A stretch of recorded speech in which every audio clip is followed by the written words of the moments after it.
doesn't simply mean military power or an efficient intelligence apparatus. Instead, it should mean effective, fair administration. In other words, it simply means good governance.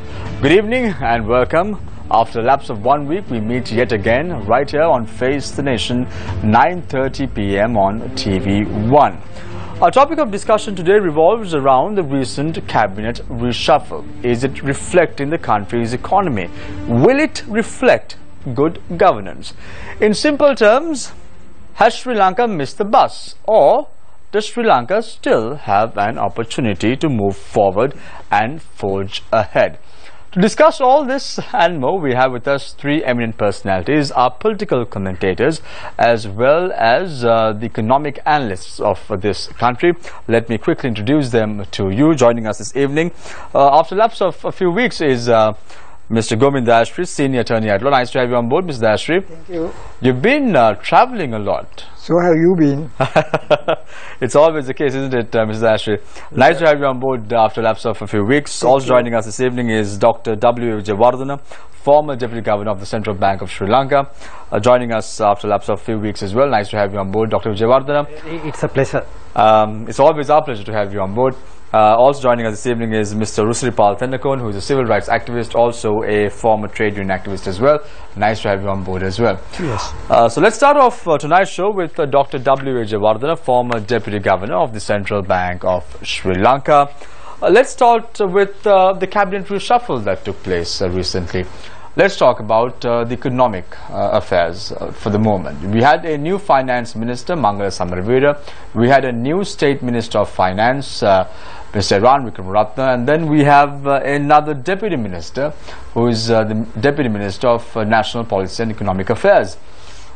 How do you view this change that took place? Samir, in my view, I think the appointments of these three personalities that you have mentioned has been done by the president by taking a decision in the correct direction, because there was a necessity for a new finance minister to run the country as a result of the wide opposition that had come from the financial sector as well as from the business community against the management of the financial affairs of the country. Then the president has appointed Mr. Mangala Samaraveera, who had been the Deputy Minister of Finance during Ms. Chandrika Bandaranaike's time from 1998 to 2001. And so he has experience in the Ministry of Finance.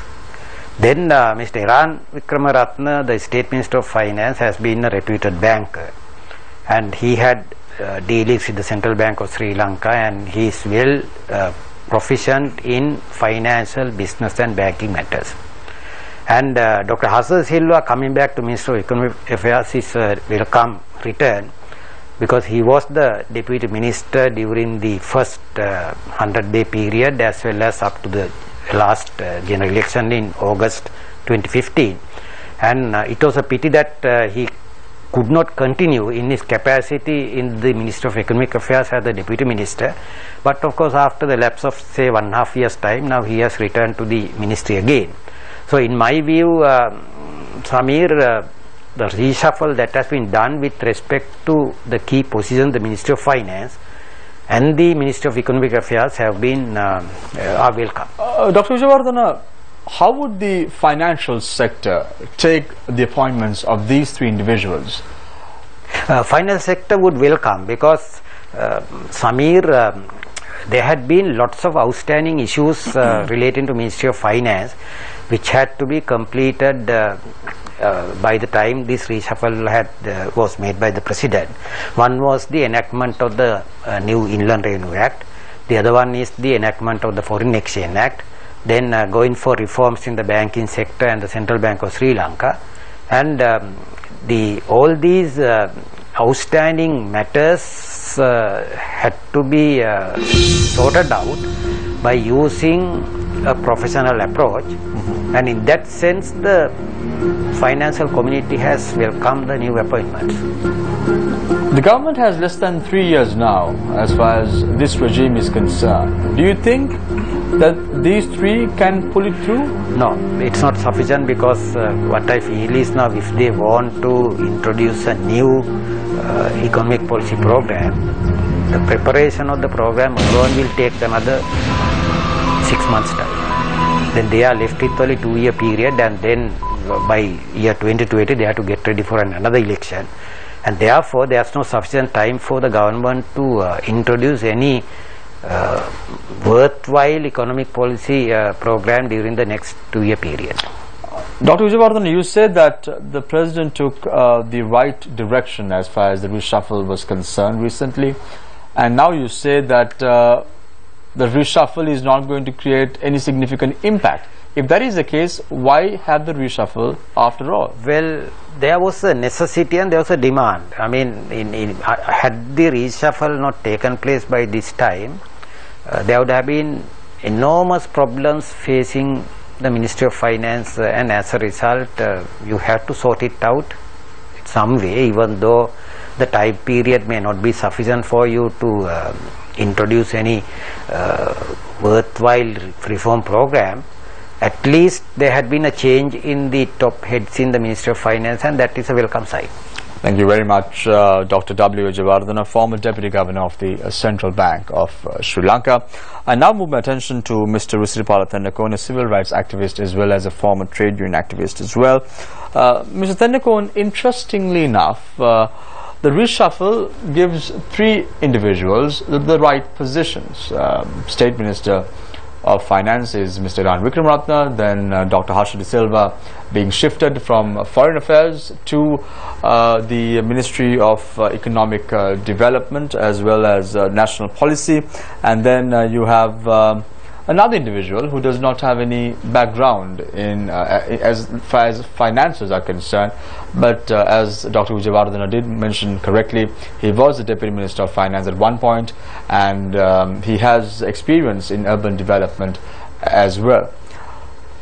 How is this viewed by the bankers? You were in a state bank for many years. How do you view this transition? Yes, we all know the limitations the heads of governments in this country have in selecting the people for the right positions. This is a known thing. They'll have to take people out from the same pack. They can't introduce any new blood into this.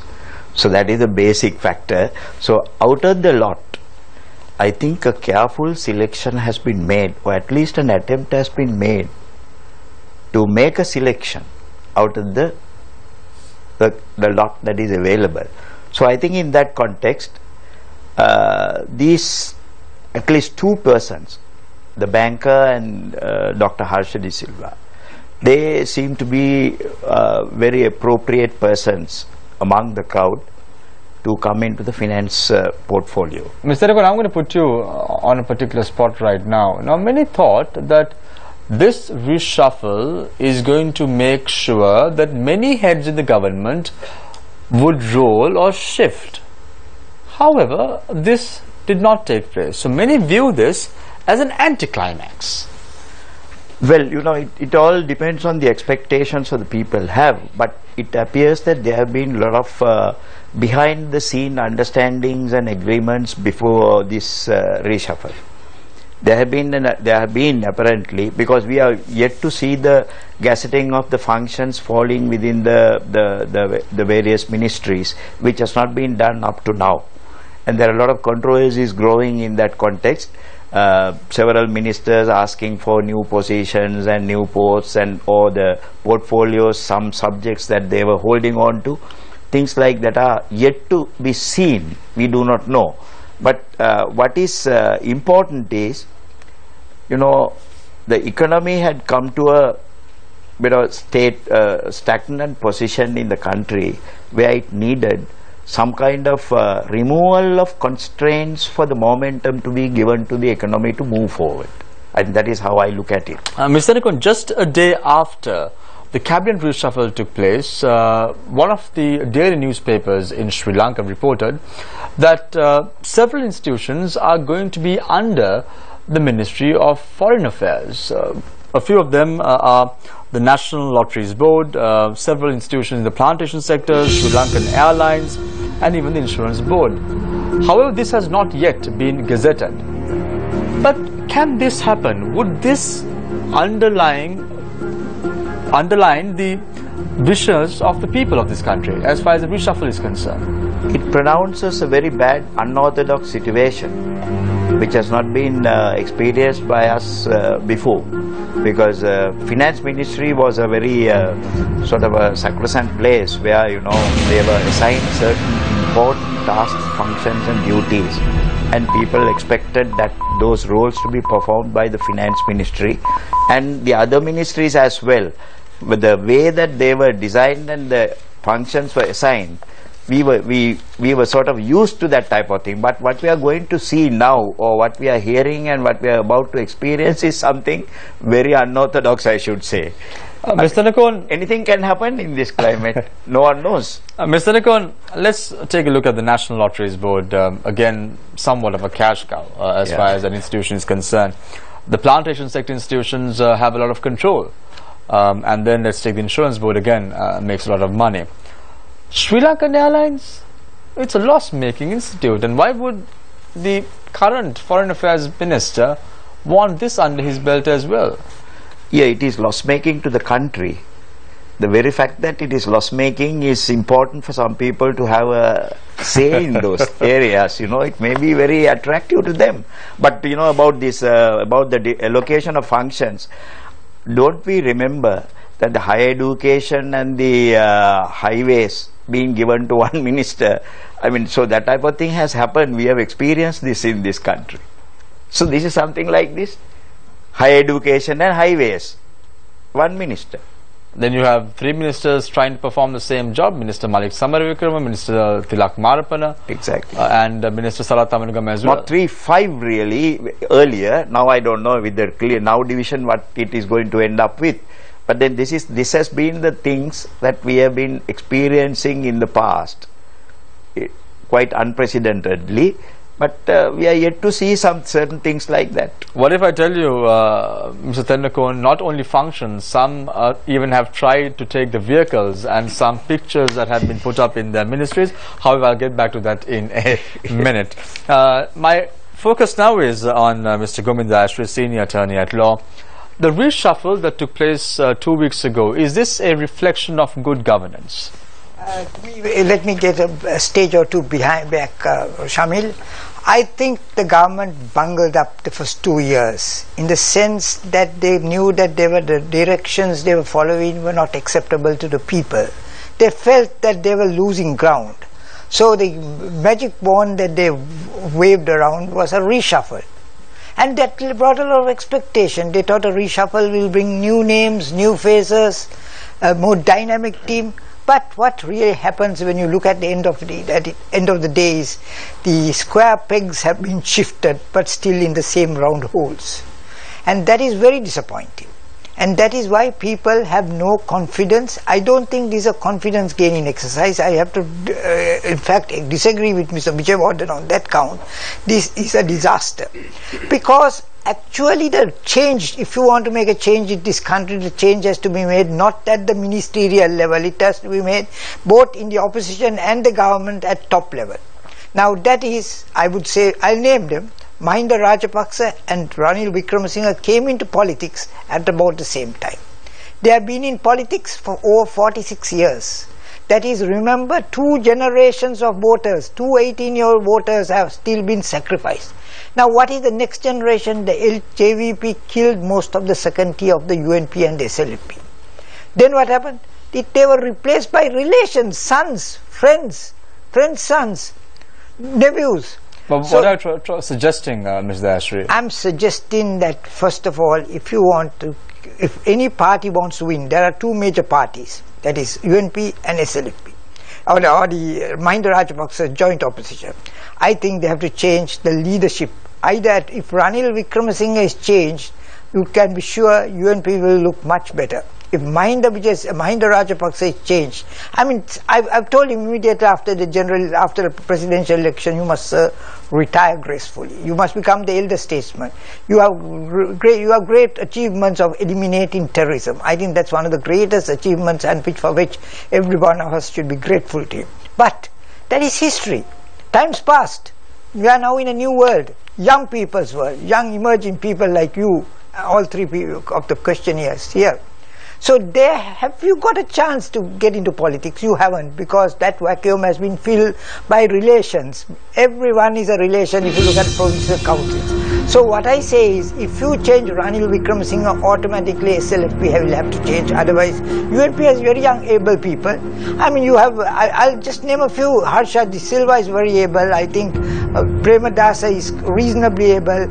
Young Vijayawardhan is able. You have good people with integrity.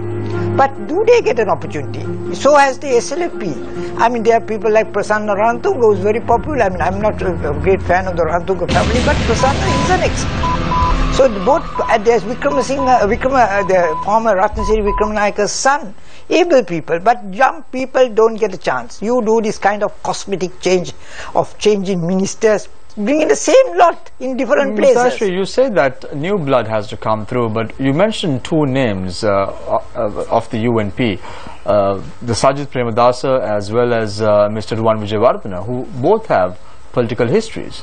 And then you spoke of Mr. Ratnasiri Wickremanayake's son, again, who has a political history. But then you have Arjuna Ranatunga's brother, who was Prasanna Ranatunga, again has a political history because his father was a minister attached to Sri Lanka Freedom Party. It seems that there is no option for us to think apart from this family-oriented culture. That is the problem. You have to take somebody from a family, because it's only families that are in politics. I mean, let's take the best of the families. That is my point. I mean, where else can you look? Can you look elsewhere? Can you parachute somebody from outside into a political party? It's very difficult. If you do that, I'm sure. Now look at it. Look at the French presidency. Look at the situation, Theresa May. Look at all these situations that are happening in Europe. New faces are emerging. Total people from unknown are stepping in. And they're changing the whole system because people want a change. But this change, if it's not coming, let's look at a change from within the families who are the better boys. Mr. Dashi, don't you agree if I say that the dictatorial system mechanisms in the parties are the sole cause for this? Because you have the United National Party, which is handled by the Central Working Committee, which has pawns of the current leader. You're spot on. It's the hierarchical chart that completely ruins political parties. Look at it. I mean, Mahinda Rajapaksa appoints as the new head of a political party a gentleman who's as aged as he. I think they are the two most aged people in the whole joint opposition. Then what does just Ranil Wickremesinghe give any opportunity to any young person? So what I say is, if one party does the change, that party will win if the other party doesn't make the change. So you don't change people at this. I mean, it's all very good. I think the main reason was they wanted the Minister of Finance out and they brought somebody else who's no better. But I must tell you one thing. I can remember Lasantha Wickrematunga, when he worked, he said, Samaravira, Mangala Samaravira is a doer. He is a doer. But whether he can do finance is another question, because you need experts. Now there, Shamil, I want to come back. Don't blame only the government, don't blame only the politicians, blame the bureaucrats who are there. Thank you very much. And also, one last, you must blame the public. Thank you very much, Ms. Dashi, for your thoughts. However, before I open the floor for questions from our journalists, I want to quickly speak to Dr. W. Vijayawardena, because your name was also dragged into the first opening remarks made by Ms. Dashri. He said that he does not agree with you, but this is a disaster. Well, as Mr. Rudripal Tenakon had very correctly pointed out, Samir, you have to select people from out of the existing members of the cabinet. In that respect, selecting Mr. Mangala Samaravira as the Minister of Finance is a correct choice. And Mr. Govinda Asri also admitted that he is a doer, because I know in 1994 when Sri Lanka Telecom was to be privatized and nobody wanted to handle that subject because it's such a controversial issue. But Mangala Samaravira was able to successfully promote it, market it, get the acceptance of the trade unions and get the foreign investors to come and hold stake in the Sri Lanka Telecom. And he was able, because he is a person who can actually manage things better than other people. But of course, with Iran behind him, I think both of them can become a good partners. Don't you think, Dr. Wijewardena, that the shift took place because the Minister of Foreign Affairs, Minister Mangala Samaraveera, said, okay, I will be the Minister of Finance, and for Minister of Finance, Ravi Karunayaka thought, okay, this is also somewhat of a luxurious portfolio, and hence why not accept it? I'm trying to put some logic into this. Yeah, I mean, it's a SOP. I mean, it's a SOP. You can look probably at it in may that not way be the right mix. Yeah. Thank you very much, Dr. Wijewardena, for your thoughts as well. I open the floor for questions from our journalists, but let me quickly introduce them to you. On to my right, as always, is young Nadim Majid. In a month or so, he's not going to be young anymore. Can I say that, Nadim? Or anyway, on to my immediate left is Chaturanka Poraja, and on to my far left is Charita Fernando joining us this evening. I'll save what I just said right now and give you an explanation in a bit, right at the end of the show, maybe, Nadim. Okay, time starts now. Let's go with Charita. Yeah, thank you, Shyam. My first question is for Dr. Wijewardena. Doctor, you've mentioned about different economic plans now, policy plans. Before the general election in 2015, there was talk about an economic plan. Then the economic policy statement by the Prime Minister again in 2015. Then in 2016 at the Economic Forum, there was another attempt for an economic plan. And now we are in a different situation. Do you think we need a fresh economic plan? And if so, are the old ones, do you need to shelve them? Is it obsolete? Yeah, Charita, there within the last 2-year period, lots of changes have taken place in the global economy. We have Donald Trump as the President of the United States. UK is going to leave European Union, and European Union has given Sri Lanka the GSP plus status. Then China has introduced this One Belt, One Road initiative, and India has voted one of the Prime Minister who had come from the low level, but a person who had already proved himself as a good economic manager. So with that kind of a background, we cannot rely on the policy plans that had been prepared 2 years ago. Of course, the crux and the main principles can be used, but there is a necessity that we have to reframe it in the light of the emerging global developments and the situation in Sri Lanka. But looking at the time left for this current government, you yourself said to come up with another plan, it will take 6 months and then to implement it. With the time constraint, what is practical at this point? Charita, that's a mistake which the government had made. In fact, when we do this kind of economic planning, Charita, they are called the rolling over plans, because what we do is we have a plan for a 5-year period. At the end of the first year, we will review the situation and we will amend it and make it another 5-year period plan. So planning is a continuous activity. And what happened was, I am personally aware that before the last general election, there was a team, I was also a member of that team. We worked together under Dr. Harsada Silva to prepare a comprehensive economic plan for the new government that was to come to power.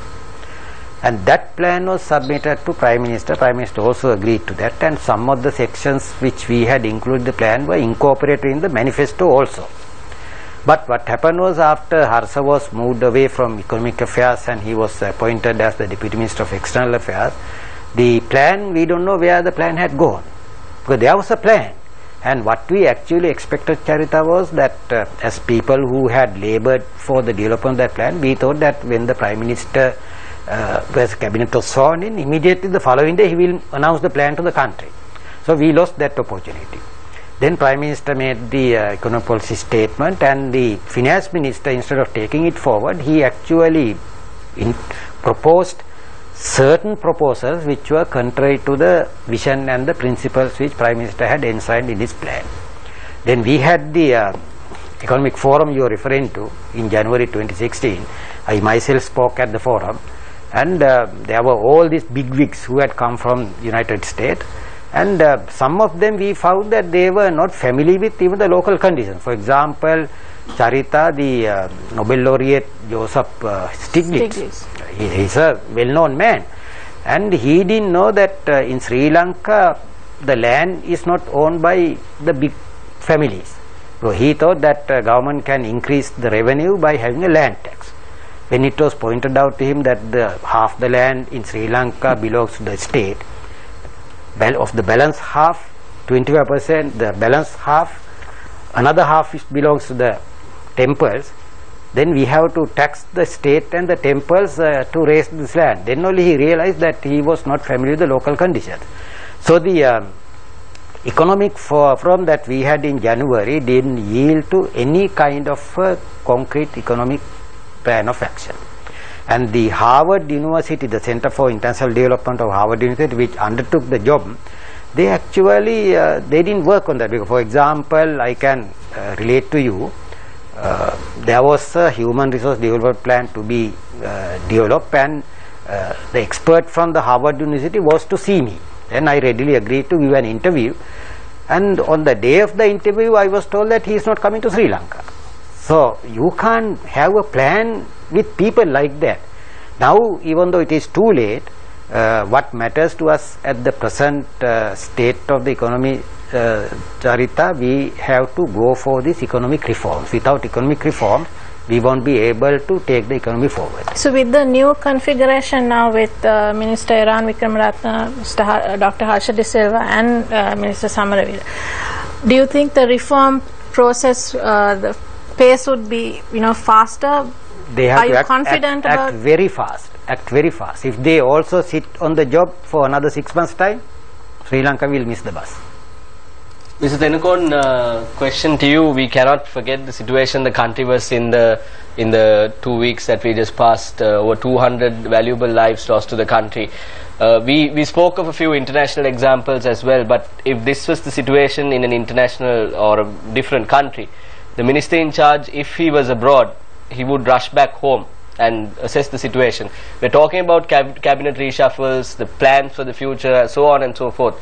But we have been unable to manage what happens to us locally in terms of a disaster. What do you have to say about this? Yes, it was a very unfortunate event that we saw a few days ago. I mean, these are natural disasters that we now and then will have to face. But what is important is whether the country has acted with the foresight that is required in such situations, and comparatively whether we have really assessed the situations like the others in other, like what they do in other countries. I think we are lacking in that area very seriously, because we have hardly shown any signs of foresight in these matters, and also some proper planning in that direction is not visible.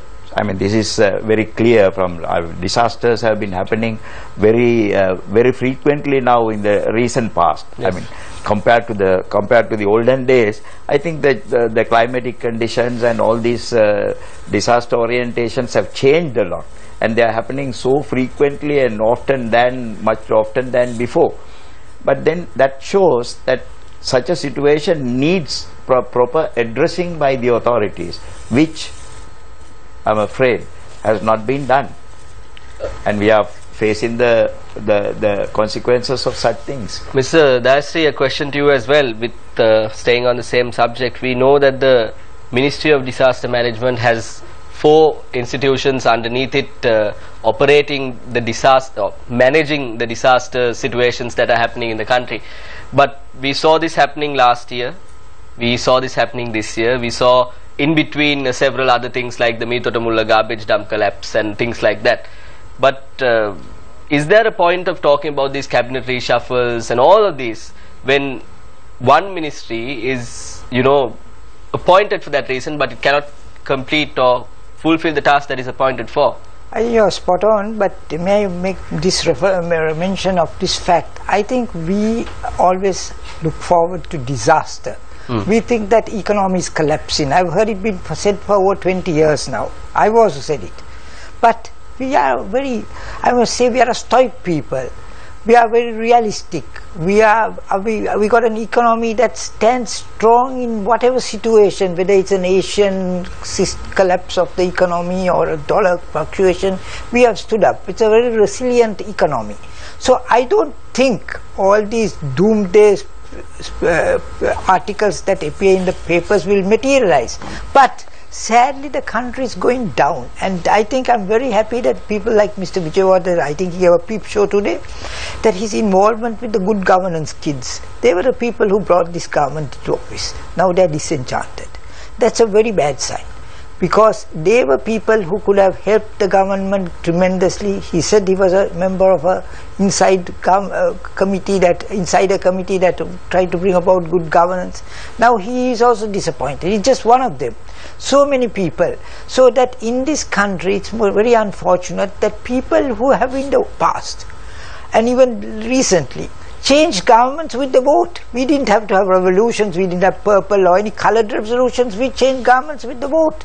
But people, look at the young people, for 2 generations they have not been able to take control of the 2 major parties. They are hierarchically run as. But Ms. Dasri, voting, economy, all that comes later. People must live first. People must live, to live well. This is what the government is making. The government must make the people live reasonably well.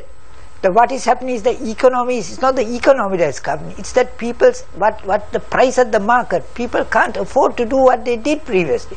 That is one of the main factors that is making people disenchanted with the government. I think the President knows it. I don't know whether the Prime Minister knows it, but President has the people's ear more. But unfortunately nothing has been done, but he can't do it for one reason: the bureaucrats don't help him. Bureaucrats are playing politics. They are playing it. They are trying career advancements.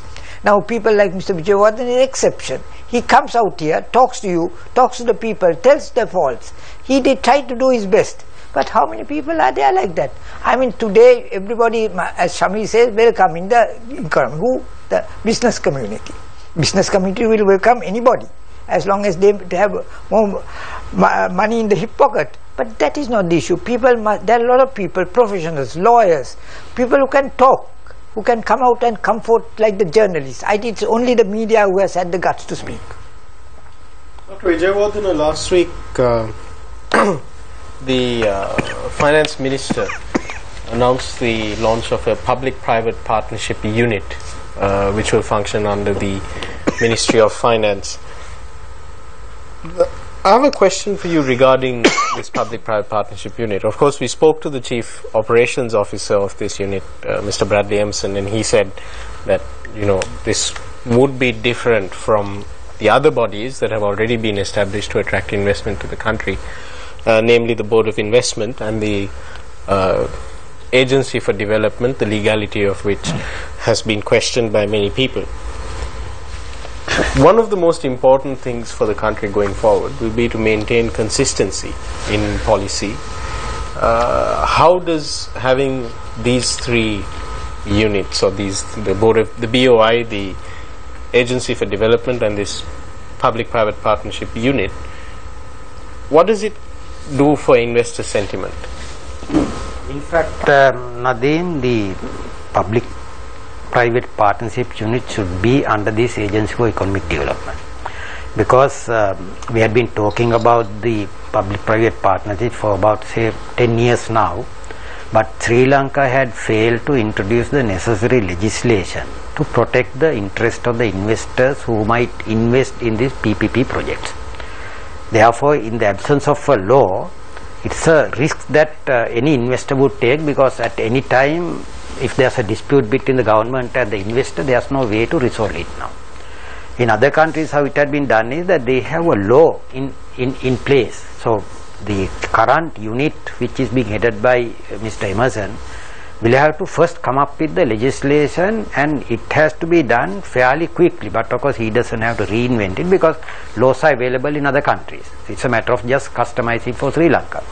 And the PPP has been promoted because the government doesn't have money to invest in economic activities anymore, because it has the budget constraints, and as a result the private sector talents, private sector financial resources will have to be channeled towards the development of the country's Dr. Wijayawardena, you spoke about the need to enact the legislation to actually make this meaningful, but that has not been done. Now, you've been in the public service for many years at the central bank, successive governments. Why has it not been done? It sounds like a simple enough thing to do. It's not been done because as Mr. Gomindasiri had very correctly pointed out, our bureaucracy is deficient in Sri Lanka. If you look at the talent pool available in the bureaucracy in Sri Lanka, it's not up to the level where we would be able to do it on our own. That is why whenever it is necessary for us to introduce a new legislation, we have to always seek the technical advice from either IMF or World Bank or ADB, because our people are unable to come up with any meaningful legislation. How do you fix this bureaucratic lethargy? Because I remember first of all, you have to free the bureaucracy from the political clutches, because in 1972 Constitution has brought the Sri Lanka Administration Service under the Cabinet of Ministers, and after that none of the members in the Sri Lanka Administration Service wants to take decision, because they allow the Cabinet Minister to take decision. But even if you free it from political clutches, it seems that the bureaucracy is determined to remain in the past. The bureaucracy needs to be dragged kicking and screaming, so maybe there needs to be some political will to bring it in as well. The reason I mention this is because now, for example, in Sri Lanka we have the legislation to accept e-signatures, but the bureaucrats refuse to accept it. Research conducted recently revealed that in some divisional secretariat offices, the office clerks, etc., where you can accept e-signatures, in instances where they can accept e-signatures, they simply just don't want to do it. There seems to be, I mean, you can't really just blame it on the politicians. Because these electronic signatures, Nadeem, we had already in year 2004, the necessary laws were passed by Parliament of Sri Lanka permitting the acceptance of the digital signatures, and there's no necessity for anyone to do it again. But I agree with you, because one of the leading universities in Sri Lanka wanted me to review the syllabus for a master's degree program, and I did the review and I sent it through with my digital signature, and the university says no, it cannot be accepted, and they say they want to see my hard signature also. So this is something that we have to teach them. We have to, because the law is there from year 2004. Do you think they're refusing to accept it? Do you think that there is this lethargy in the bureaucracy, not the politicians, totally, the bureaucracy, because of corruption, because accepting e-signatures? For example, just if you take only the example of e-signatures, if they start accepting e-signatures, there's less opportunity to engage in corrupt activity. Yes. For example, you take an office clerk at a public office, you want to get access some public service, he decides whether your file goes on top of the pile, in the middle of the pile, or in the bottom of the pile. If you introduce digital signatures, he's no longer able to do that. Do you think that that's why bureaucracy is... Definitely you have a point, and that is why it is necessary for the political leadership to enforce the law now. Mr. Tennakoon, a second please, Chaturanga. I'm just going to interrupt you for a second. I want to drag your attention to what Dr. W. Wijayawardena said. He said that the Asian Development Bank, the World Bank and the IMF are calling the shots at the moment. However, I want to drag your attention to what happened recently. The recommendations made by the ADB consultants to offer 50% stake in the future demutualization of the Colombo Bulls. A lot of people are against such a move, and they are saying that such a role is going to result in separation of trading rights and ownership. So you're not getting the right kind of thinking in the system right in Sri Lanka. You have people dictating terms to you, and probably you don't want to even take it. Then you're risking the aid packages. how can you really fight this? It's a toss between the two of them.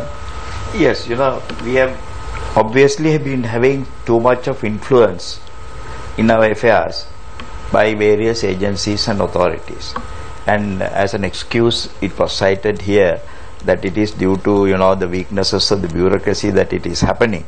But I am not inclined to agree with that, because this country has been going on for many years, and we have done many things. We have passed many laws have been introduced in this country without the influence or directions or guidance by foreign people and foreign interests. So therefore the bureaucracy has not been that bad in this country. I don't know whether there has been a recent development for a decline or something like that. We saw even the IMF being pushed away in the year 2007. You know, we had individuals saying that we need to pull the plug of the World Bank, and as a result of that we did not even have these institutions really playing a major role in Sri Lanka. However, now we are becoming very reliant on these organizations. And why is that? We are subject to very much more influence by the IMF now, because at a time when we are not originating anything of our own and we are not displaying that capacity and ability, definitely somebody will have to come in, and automatically we are inviting them to do that. You know, we were talking of plans, we were talking of economic plans. I haven't seen under this new government, Yahapalana government, a single economic plan, a cohesive plan, a pragmatic plan being put forward. However, Mr. Tennakon, you had the former finance minister of Sri Lanka saying that the IMF lending money to Sri Lanka is a good move. That shows how concrete the country's economy is. Is that the case? IMF doesn't lend because the country is in good direction. IMF has to come in to save us from falling further down the drain. When the economy is so bad, the world bodies have been set up to come as rescue operations, and it is those rescue operations that are being implemented through the IMF now. Ms. Dashri, do you think that organizations like the Asian Development Bank, the World Bank, International Monetary Fund, and even the international community are ruling this country or having some sort of a hand in internal affairs of the country? May I put it this way, Shamil? Now we know very well that there was a report that was released just a day or two ago by the Auditor General. To me, he's a hero. He's one of the few officers who have been able to boldly speak his mind, to show the shortcomings. Now these shortcomings, how is it that the IMF, World Bank and ADB, which monitor our economy, never came? They never suggested, it was never brought to public notice. It was never said in an international forum that there was great lapse on the part of the economic structure, in part of reports by the government, the central bank, by the finance minister especially. He had the courage to name two very senior politicians, public servants.